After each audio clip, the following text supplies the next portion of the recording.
안녕하십니까. 교육운동가 교육학 박사 이중태 교육이야기 사람 사는 세상 17번째 시간을 시작하겠습니다. 반갑습니다. 예, 추석 잘 보내고 계셔요? 네. 예, 추석 더도 말고 덜도 말고 한가위만 같아라 그러는데 코로나로도 한 2년 연속 추석을 가족들이 못 만나는 추석이 돼가지고 그러게요.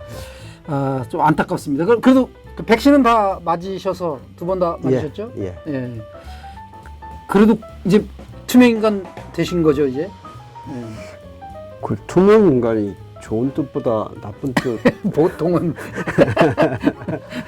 그런데 이 코로나와 관련해 가지고는 야간에 음식점 갈 때는 투명 인간이다. 예, 그렇죠. 예. 그래서 저는 좀 가족들 못 만나시고 하더라도 그래도 추석은 그래도 그나마 그 중에 가장 풍성한 계절의 한복판에 있는 명절이니까 못 만나는 가족들 전화 통화라도 좀 하시고 그렇게 하시면서 가족 간의 우애도 돈독하게 가져가셨으면 어떨까 싶습니다. 예. 그러면 이제 본격적으로 교육 이야기 다시 돌아와서 네. 지난 시간에는 이제 우리 아이들의 배움에 대한 열정을 키워주는 사회가 되도록 노력하자는 거였는데 오늘의 주제는 뭡니까?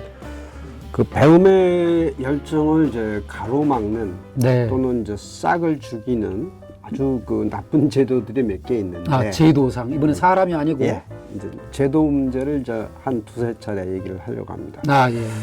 그 첫 번째가 이제 오늘 할 얘기는 뭐냐면 네. 국가교육과정을 없애자. 교육과정이 뭐예요? 영어로 하면 커리큘럼? 커리큘럼. 예.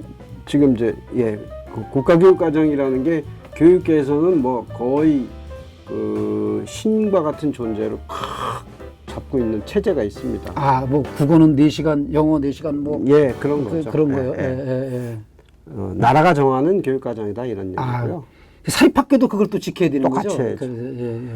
두 번째는 학년제. 이거는 이제 다음번 회차에 이제 얘기하려고 하는데 예. 학년제. 아이들이 다 다르다고 했잖아요. 네. 똑같은 6살이지만 빠른 1월에 애 태어난 있고. 아이부터 12월에 태어난 아이도 있고요. 네.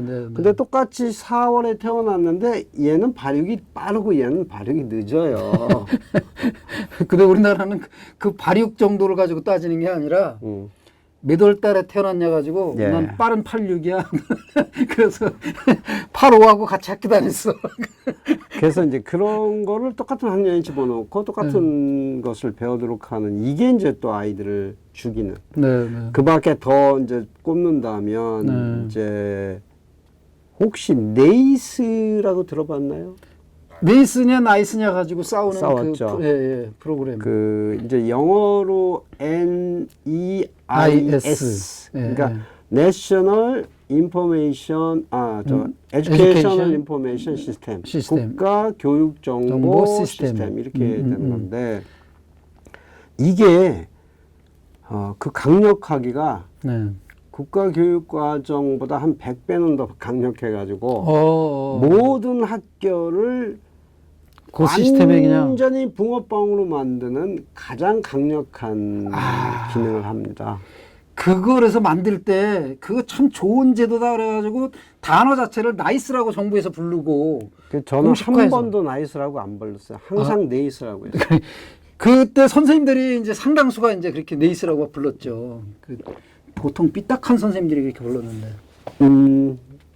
사회자께서 전에 말씀하시는 건 그게 바른 거라고. 여하튼 이제 그런 것들이 지금 아이들을 획일화시키고 붕어빵을 만들고 배움에 대한 열정을 죽이는데 거기 도대체 뭐가 들어있는 거예요, 네이스에는? 그러니까 학교에서는 이렇게 아이들을 가르칠 것이다는 하나의 그 모양을 만들어 놓고 모든 학교 선생님들이 모든 아이들에서 그 모양대로만 보고하게 돼 있어요. 그러니까 아이들이 배우는 게 다 달라도 네이스에 보고되는 양식은 다 똑같습니다. 그러니까 거기에 맞춰서 없는 과목도 거기에 맞춰서 과목을 만들어서 배워야 되는 거고요. 또 뭐 다른 과목을 배워도 거기 네이스는 못 들어가는 거고 이런 겁니다. 그런 그게 커리큘럼 정말 예. 커리큘럼보다 더 심할 수도 있는데. 네, 훨씬 심하죠. 예, 왜냐하면 예, 예. 그것이 대학 입시에 곧바로 반영되기 때문에. 아, 그러네요. 지금 그거 그대로 학생 것 딱 예, 해서 예. 전체 쫙 예, 뽑아가지고 그냥. 그러니까 대학 입시라고 하는 것 자체가 우리나라 고등학교 교육과정을 해결화시키는데 네. 그 대학에서 참고할 수 있는 내용을 그 하나의 상자 속에 집어넣고 그것대로만 하도록 하고 있으니까 네. 이 레이스라고 하는 것이 우리나라 그 고등학교 교육을 엄청나게 진짜 완전 회기로하는 시스템이에요. 네, 예. 그냥. 아. 이 방송에서 이런 말 좀 그런데 공산당보다 더 나빠요. 와, 그래요? 적어도 다양성이라는 우리나라에서 제일 나쁜 걸 얘기할 때 그렇게 얘기하는 거 아니야? 다양성이라는 측면에서 예, 예. 정말 저는 고쳐야 된다고 보는데요. 아. 자, 그 중에서 오늘은 이제 국가교육과정 문제를 얘기하겠습니다. 네, 네. 교육과정. 이거 가지고 지금 이것도 경직돼 있는 거죠? 그러니까. 예. 보통 이제 교육학에서 교육과정이라고 하는 이제 그 주제에 대해서 강의할 때 첫 시간에 뭐로 얘기하냐면 네. 무엇을 가르칠 것이냐라고 하는 질문이 핵심 질문이다. 이렇게 얘기합니다. 교육과정에서. 왜냐면 뭐 세상에 알아야 될 게 무수히 많잖아요. 네, 예, 뭐 고기 잡는 법도 배워야 되고 네, 네, 또 네, 이렇게 네. 나무 하는 법도 배워야 되고 김치 담그는 것도 배워야 되고 네, 공자월 맹자월도 배워야 되고 네. 그 인공지능에 대해서 배우고 이제 온갖 거 다 배워야 되는데 네, 네. 그 많은 것을 다 학교에서 가르칠 수는 없고 제한된 시간 안에 네. 가르쳐야 되니까 그 중에 이제 내용을 고르고 골라서 딱 엄선된 걸 가르친다. 제도 그죠? 교육 틀 안에서 가르치는. 그렇죠. 그렇죠. 예. 그렇게 얘기했는데 그게 이제 교육과정의 출발이고 그 중에서도 이제 국가가 교육에 이제 모든 돈을 다 대니까 네. 이 많은 예산을 쓰는데 국가로서는 이러이러한 것을 아이들에게 가르쳐야 된다. 왜? 이러이러한 인간을 만들기 위해서. 그래서 우리 그 교육의 목적. 국가교육과정이라고 하는 것은 교육부에서 하나의 문서로 이렇게 책 몇 권으로 한 열 몇 권을 이렇게 다 만들어져 있습니다. 국가교육과정을 보면 총론이 있고요. 네네. 그 다음에 이제 그 학교별 교육과정이 있고, 네. 초등학교, 네, 중학교, 고등학교. 그 다음에 이제 과목별 교육과정이 있습니다. 네. 과목별은 먼저 수백 개가 되잖아요. 네. 중학교나 일반교 고등학교에서 배우는 건 이제 열 몇 개씩밖에 안 되지만, 네. 네. 특성화고등학교에서 배우는 건 각 그 분야별, 예컨대 기계 또는 뭐 미용, 조리, 각에서 이제 수십 가지의 선택 과목까지 하면 하여튼 4~50개씩 됩니다. 이걸 다 합치면은 이제 그야말로 300~400개 이렇게 많은 과목이 있죠. 이거를 국가에서 다 미리 이 교육과정이라는 이름으로 다 만들어냅니다. 혹시 박사님 그런 거 만드시는 일 하신 거 아니에요? 저는 이제 박사님들이 되게 그런 거 할 것 같아요. 그렇죠. 근데 저는 이제 교육 철학이기 때문에 그 일에는 이제 참여 자격이 없어요. 자격이 없고 안 시켜주더라고요. 네. 어쨌든 그런 거 하는 박사님들이 또 계신 거예요. 각 박사님. 그렇죠. 그거를 전문적으로 해왔던 데가 이제 한국교육과정평가원이라는 데고요. 여하튼 이제 그런데 이 국가교육과정이라는 틀이 이제 지금 아이들의 배움의 열정을 가로막는 장애물이다라고 하는 게 이제 오늘 이야기인데, 국가교육과정이라고 하는 게 그러면 뭐 모든 나라 다 있는 거 아니냐 이렇게 얘기할 수 있는데 다는 없고요. 내셔널 커리큘럼이라는 이름으로 문서를 가지고 있는 나라가 뭐 하여튼 대충 말해서 반반쯤 됩니다. 있는 나라도 있고 없는 나라도 있고, 미국 같으면은 없는 나라에 속하죠. 그런데 같은 국가교육과정이라고 해도 성격이 많이 다릅니다. 그렇겠죠. 나라마다 좀 다르니까. 그러니까 그렇게 아이들의 그 배움에 대한 열정을 끌어내는 것을 누르는 교육과정 아주 많이 누르는 데가 있는가 하면 좀 덜 누르는 데도 있고. 우리나라가 이제 지지난번 교육과정 개혁 때부터 자꾸 그걸 염두에 두고 뭘 이제 바꾸려고는 하고 있는데요. 이런 거예요. 이를테면 국어 교육과정이다. 그러면 국어에서는 무엇을 어떤 수준까지는 배워야 된다. 이게 이제 일종의 목표 체제라고 할까요? 마라톤에서 얘기하면 이렇게 돌고 돌아서 최종적으로 여기는 와야 된다. 이런 건데 그 목표 지점만 명확하게 해놓고 실제로 그 목표 지점에 도달하는 방법은 개인별 또 교사별 학생별로 다르게 갈 수도 있게 해주는 거. 그런 방식의 교육 과정이 있는가 하면 그게 대표적으로 영국 같은 데라고 얘기를 할 수 있습니다. 아니면 뭐 덴마크, 핀란드 같은 그보다 더 느슨하고요. 근데 우리나라는 이제 어떤 식이냐면은 목표 지점이 있고 그 목표 지점에 도달하기 위해서는 자 여기서 이제 예컨대 서울에서 부산을 간다고 칩시다.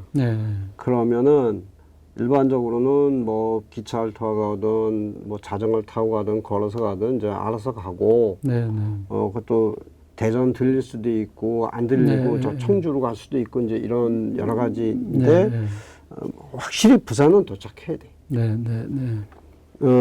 이게 좀 느슨한 국가교육과정이고요. 근데 우리나라 교육과정은 어떻게 됐냐면은 너는 서울 대전, 대구, 김천, 대구, 찍고 하여튼 부산 가. 이렇게 다 코스까지 정해주고 조금 더 심하게 얘기하면 너는 대전에 10시 50분까지 가고 대구에는 11시 40분까지 가고 요 시간까지 다 체크를 해서 맞춰서 가도록 하는 그러니까 개인이 어디 잠깐 옆으로 삐지고 이거는 있을 수 없는 일. 잠깐 삐지면 뭐겠어요? 나고 이런 식으로 돼 있어서 너무 경직돼 있다. 이렇게 하는 게 이제 수많은 학자들이 아주 오래전부터 지적해 왔는데 한 번도 바뀐 적이 없다가 얼마 전부터 그걸 조금씩 바꾸려고 하고 있어요. 그래서 뭐 학령군제라고 하는 좀 생소하시죠? 학령군? 그러니까 이제 예전에는 초등학교 1, 2, 3, 4, 5, 6학년 이제 딱 학년이 되는데 1, 2학년 3, 4학년, 5, 6학년 이렇게 학령 군제를 만들었어요. 그러면 이제 1학년, 2학년을 뭐 조금 이렇게 융통성 있게 운영한다는 얘기인데 내용을 보면 거의 융통성이 없습니다. 왜냐하면 학령 군제를 제대로 하려면 1, 2학년을 섞어서 가르쳐야 돼요. 그래서 2학년 중에서도 그 학습 속도가 느린 애는 1학년 과정을 배우고 뭐 이렇게 할 수 있어요. 전혀 그런 융통성이 없거든요. 그냥 교사들만 뭐 같이 모여서 뭐 얘기하고 아마 이런 정도 수준일 텐데 제가 자세히는 모르지만 어쨌든 이제 그런 그 경직된 교과교육 과정을 이대로 두고서는 정말 그 아이들에게 진정한 배움의 열정을 키울 수 없다. 제가 어떤 자리에서 이제 뭐 발표하면서 그런 얘기를 한 적도 있습니다. 우리나라 교육부나 학교에서 이제 몇 년 전부터 자기주도 학습이라는 말을 많이 해요. 많이 했죠. 오래됐죠. 자기주도라는 얘기는 뭐예요? 글자 그대로 보면 정말 내가 알아서 공부하는 거잖아요. 내가 알아서 공부하는 거는 내가 알아서 정해진 스케일대로 서울, 대전, 대구, 부산 찍고 이렇게 가는 건 아니잖아요. 그렇죠. 가다가 대전에서 조금 머물고 싶어요. 거기 뭐 가까이 있는 뭐 어디 유수원촌도 가보고 싶고 뭐 이렇게 하면은 그 아이가 좀 그런 여유를 가져야 되는데 야, 너 몇 시까지 대구 가야 돼. 빨리 와. 안 갈 수 없잖아요. 그러니까 이런 국가교육 과정을 두고서 자기주도 학습이 가능한가요? 그러니까 내가 담임 선생님인 내가 교장 선생님인 내가 시키는 대로 밤 10시까지 남아서 공부를 해. 그걸 이름은 자율학습이라고 할게. 똑같은 거죠.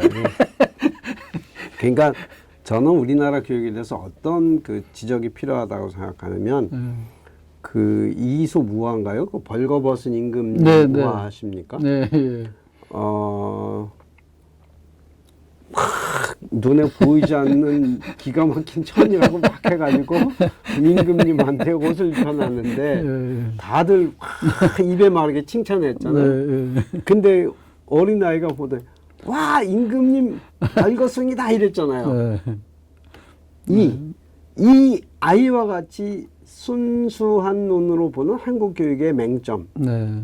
넌센스 이런 것들을 좀 지적하는 게 필요한데 네. 저는 이 자기주도 학습 정말 말이 안 되는 상황에서 아까 이제 언어적 사기 네. 뭐 이런 거라고 볼 수 있는데 예. 어쨌든 그런 점에서 이제 국가교육과정 체제에 대해서 이제 심각하게 좀 우리가 고민하고 바꾸는 방향을 생각해야 되지 않을까. 그 이제 국가교육과정을 바꾸는 건 좋아요. 근데 이제 어떻게 바꿔야 될지는 다음번에 해야 될 것 같아요. 시간이 다 됐나요? 시간이 다 됐어요. 그러면 간단하게 몇 가지만 얘기하겠습니다. 네, 네. 그 우선은 이 뭐 옛날부터 대강화, 슬림화 이런 얘기를 많이 했는데 네. 그렇게 촘촘히 하지 말고 네, 네. 필수 과목을 과감하게 없애거나 줄여라. 예, 예. 그다음에 선택지를 많이 늘려라. 그렇죠. 필수 과목 줄이는 대신 네. 선택 과목을 막 늘리면 아까 같은 개별적인 뭐 선택이 가능해요. 그다음에 이제 더 나가서 아까도 이스라엘 민주학교처럼 네, 네.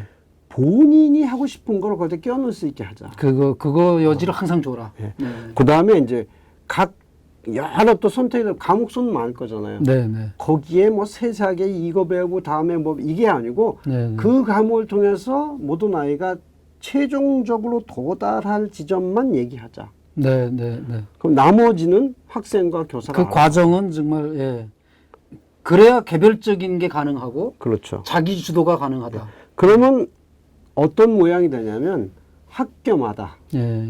개인마다 교사마다 같은 국어 교사라도 가르칠 내용이 다 다르잖아요. 네, 네, 네.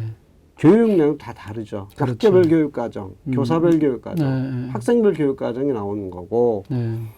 그러면서 이제 이 자연스럽게 저번에 얘기했던 뭐 그런 상황에서 시험 자체가 의미가 없는 거잖아요. 네, 네. 이런 배움의 혁명적인 변화, 배움의 네, 환경이 네. 혁명적으로 변화될 수 있는 그런 세상을 좀 만들었으면 좋겠다. 이제 이런 거고. 예, 예. 그 이제 딱 마지막으로 한 말씀만 네, 좀 네. 드리고 싶은 게 지금 정부에서 교육부에서 2022년에 발표할 네. 국가교육과정 개정 작업을 하고 있습니다. 네, 네. 근데 뭐 몇 가지 흘러나오는 얘기를 좀 듣기는 하는데 제가 볼 때는 역시 그 나물의 그 밥인 모양이 될 가능성이 매우 크다. 이렇게 좀 미래지향적으로 네.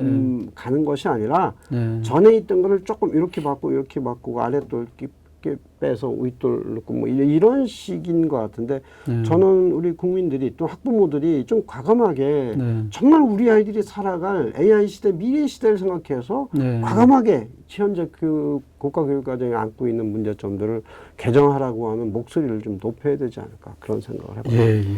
국가교육과정을 아예 바꾸는 정도가 아니라 없애고 진짜 개별적인 교육과정들을 각자들 만들 수 있는 시대를 좀 빨리 열었으면 좋겠다. 네. 예, 요약이 됐는지 모르겠습니다. 예.